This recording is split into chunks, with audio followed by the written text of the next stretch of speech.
nós vamos continuar falando sobre o Estatuto dos Militares, a Lei 6.880. Agora nós vamos falar sobre as situações dos militares. Existem duas situações: quando o militar está na ativa e quando o militar está na inatividade. Vamos começar falando da primeira situação, quando o militar está na ativa. Uma dessas situações é todo cidadão brasileiro mobilizado para o serviço ativo nas Forças Armadas em tempo de guerra é considerado um militar na ativa.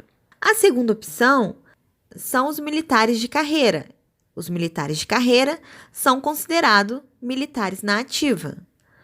Os militares temporários, aquele que cumpre serviço militar obrigatório ou voluntário durante um prazo previsto ou até mesmo depois da prorrogação do prazo. Tipo a gente, RM2.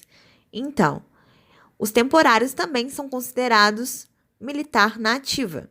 Os militares da reserva das Forças Armadas, quando eles forem convocados, reincluídos, designados ou mobilizados para prestar algum serviço para as Forças Armadas. Então, esse cara da reserva das Forças Armadas, ele também será considerado na ativa quando ele for convocado. Os alunos de órgãos de formação de militares, tanto os alunos que estiverem na ativa quanto aqueles alunos que estiverem na reserva, eles são considerados militares na ativa. E agora vamos falar sobre os militares na inatividade, né? Que é a nossa situação B. A primeira situação é os militares na ativa. A segunda situação são aqueles militares na inatividade.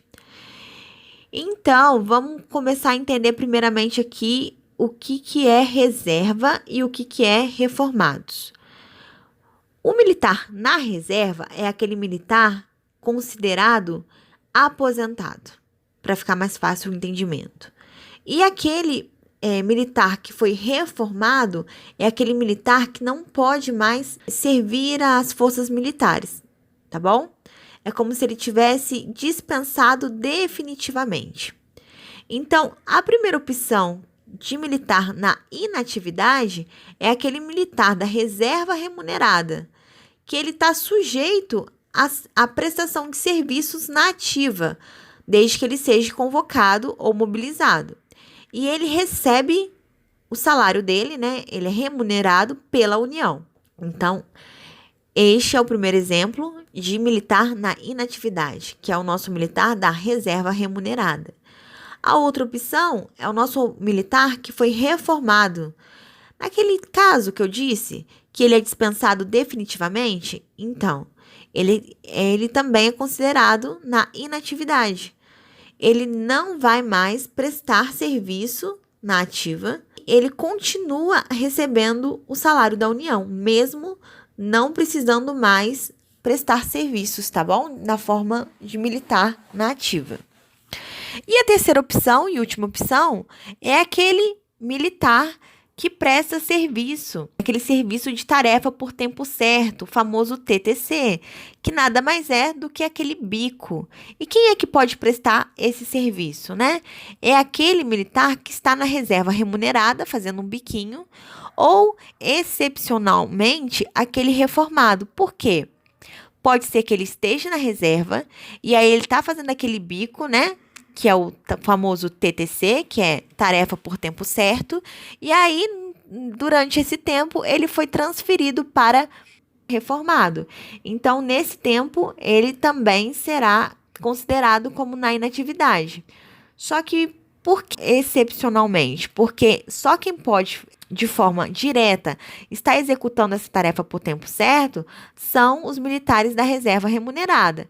Então, os reformados só estarão prestando esse serviço quando eles já estiverem prestando como se ele estivesse na reserva remunerada e nesse meio tempo ele se torna reformado, tá bom? Esse tempo para ele prestar esse serviço, né, esse biquinho aí de tarefa por tempo certo, não pode ultrapassar 10 anos. Enquanto ele estiver fazendo esse serviço, ele não pode mais estar utilizando farda, tá bom? E se for um almirante que estiver fazendo essa tarefa por tempo certo? nós não vamos chamar ele de TTC, tá bom? Se for um almirante, ele será chamado de assessor. Espero ter clareado um pouquinho sobre esse assunto das situações dos militares na ativa e na inatividade. Nós nos encontramos no próximo vídeo.